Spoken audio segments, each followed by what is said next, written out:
Shut up and sit down.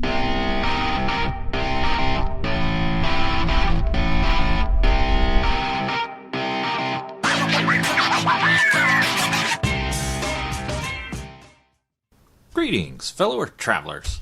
Obelix here, and today I want to talk to you about my Watch Gang Black Tier subscription for the month of November. How y'all doing today?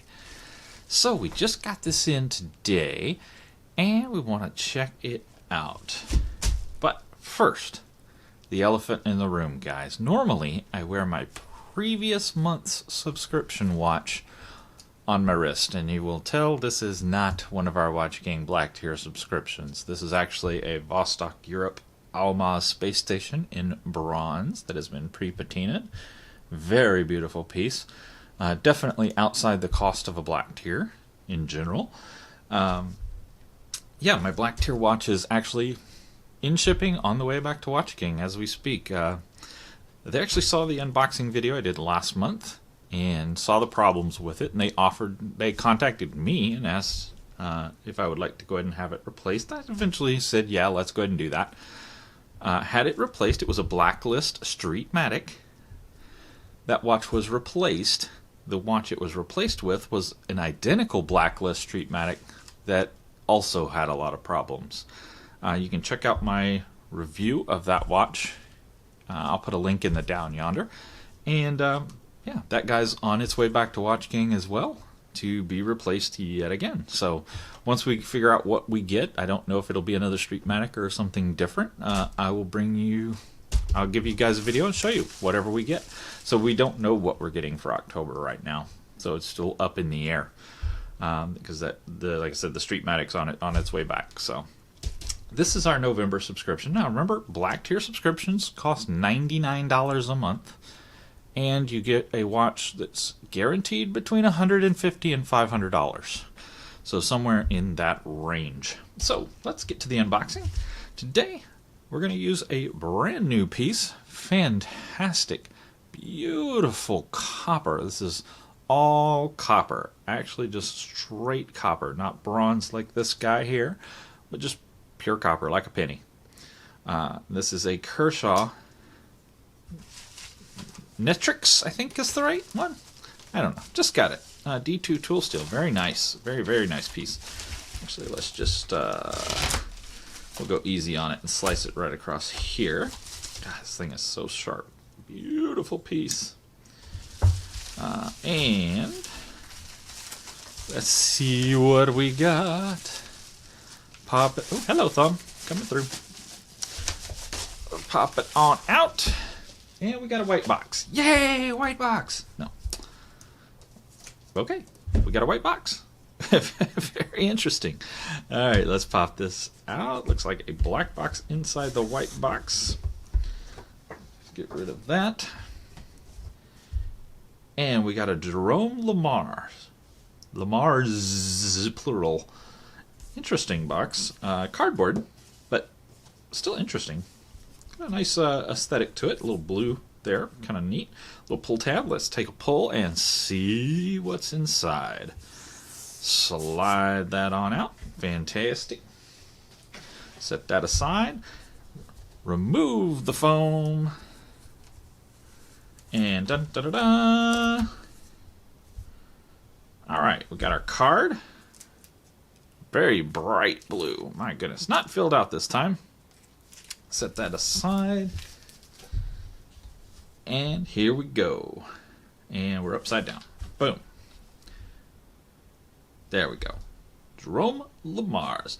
Now this is kind of interesting. We've got comes out on a steel bracelet, and we also have looks like a leather strap in there as well. Let's pull it on out. Very nice. Cool looking piece. And let's pop the bracelet out. Take a look at that. Okay, and that looks to be all that's in the case. Let's set the case aside. And we'll set the leather aside for the time being. Actually, let me show you guys. It is a branded buckle on the leather. I'm assuming this is leather. Branded Jerome Lamar. Quick changes, very nice. And it does say genuine leather. It's super duper stiff. Look at that. Boingy, boingy, boingy, boingy. Yeah, you could smack people with that. Alright, set it to the side. And let's take this tag off. Any relevant info, just a model number. And a UPC. Got a bunch of plastic all over this guy, so we won't hold that against it yet. If I could get that through there. Alright, let me get this guy cleaned up, and we'll take a look here in just a minute. Alright guys, and here it is up close after we've taken all the plastic off of it. You guys can take a look at that 5-link band. And a butterfly clasp. The clasp actually feels pretty secure. Easy to open and close. It's a decent looking band. Pretty thin metal. I did have a quick check on their website. It does not indicate that this is 316L. It just says stainless steel, and you know our rule. If they don't say it, we don't believe it. So we're going to assume this is budget stainless steel, not the good stuff. I'm a little concerned by what they say about the crystal. The website says, I'm going to read it so that I get it right. Sapphire dome with date magnification. So I'm a little worried that maybe just the dome is sapphire and not the rest of it, because they don't state that the rest of it is sapphire.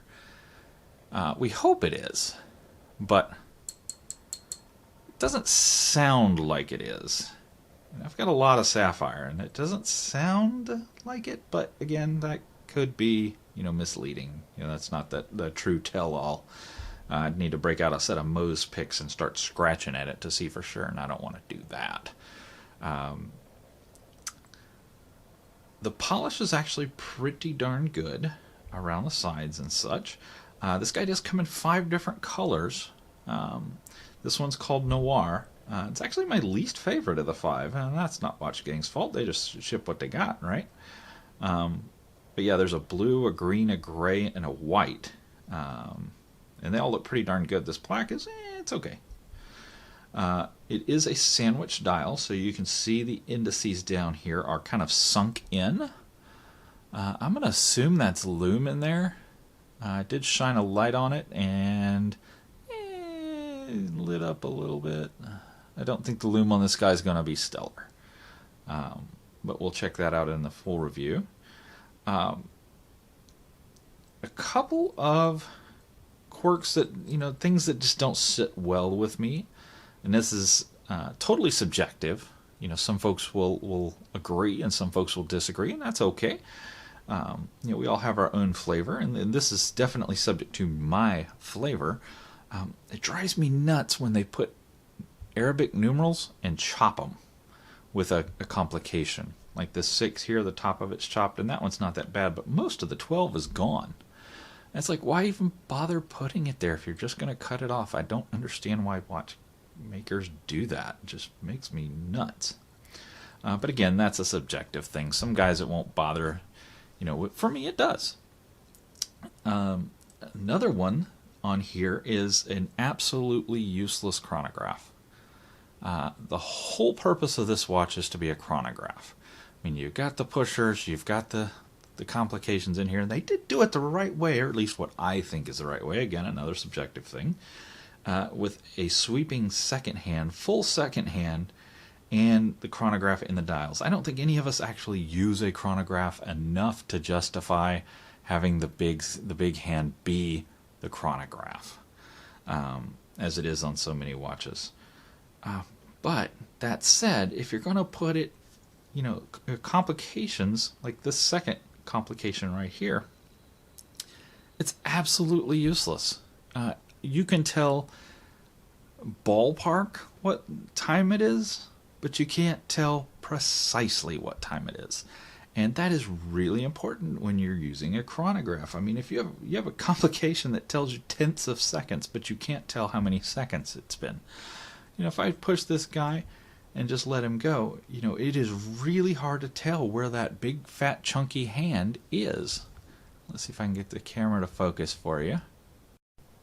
Alright. take a look at this complication, this lower complication at the 6 o'clock here. This big fat chunky hand. And I want to start the chronograph. Let's reset it. And let's see if we can tell exactly what the time is. Now, I want to start it running. There it goes. And you can see it ticking away. Now it's easy to tell when we're actually staring at it, but if I roll it away like this and we check out this band for a second, and we check out the clasp, and we keep rolling it around and we bring it back, and we don't really know what time it is. Now we try to check it out and we stop it. And if the camera will be so kind as to focus,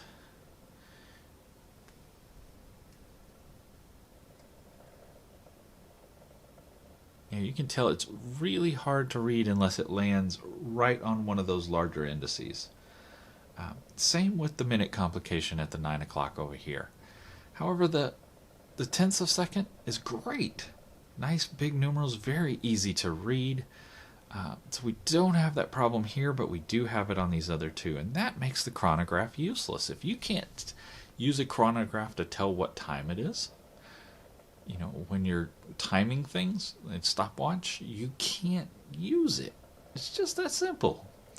So yeah, it's a nuisance when manufacturers do that. They make a useless chronograph on a watch because of the way they do the indices and the big chunky hands. I would rather see a slimmer hand and a little bit larger dial, closer to what the dial is up here on the 12. You'll see it's quite a bit bigger.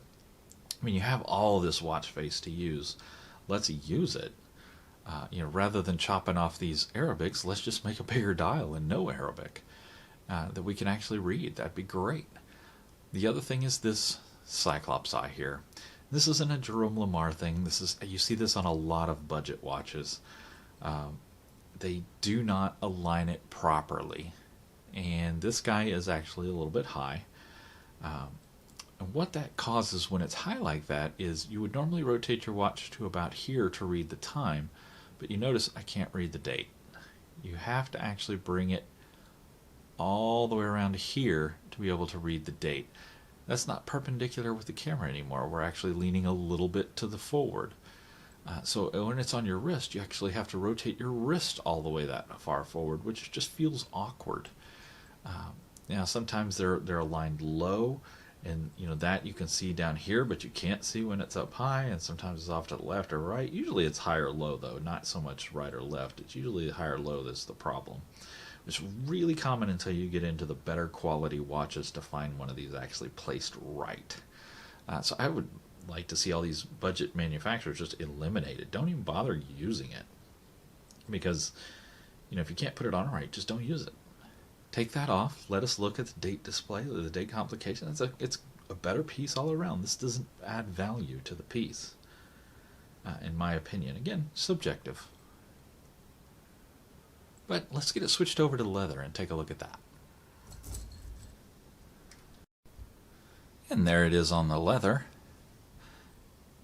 And gotta say, I think I like it better on the leather, but that is subjective, and I do prefer leather over the steel bands.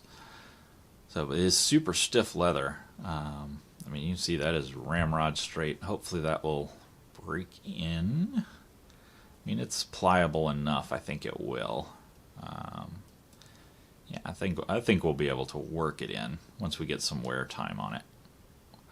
We should be able to loosen that up a little bit and get some curve to it. Yeah, we're already starting to get there a little bit. We're definitely going to have to spend some time. It's not going to come out of the box supple. You're going to have to spend some time with it working it. Otherwise, you're going to have a slab on the side of your wrist there. I do think it looks a little better on the leather, but again, that's subjective, my taste. So let's get it on the wrist, take a look at it, pull the almaz off. Love this piece, fantastic piece. And let's get the Jerome on. It's going to be a little slab-sided because of the newness of the leather, so we'll bear with that for the time being. We'll give it some credit, assuming that leather is going to break in a little bit. It is Oh, it's so tight, it is actually hard to get on there because of the tightness of that leather. There you go. Got it on there. Not bad on wrist, a little bit big for me. And I do like big watches, but this one presents a lot bigger than it actually is, I think. But not bad by any means. You know, I do like bigger watches. If you like smaller pieces, though, this is probably not going to work for you. You see what I was saying about the Cyclops? So about here's where I would turn to read the time. But to catch the date, you notice I can't see it. I've actually got to keep rolling my wrist over to about here to get a good view on that date, which is further than I would normally want to rotate my wrist to look at the time and date. So that's just, it's kind of an annoyance with these Cyclops eyes. All right, guys, so there you go, the Jerome Lemars. Now this is from the Sewart? I don't know if I'm saying that right. Sewart collection, S-U-E-R-A-T, Sewart collection, and this is the Noir, obviously, because of the black dial.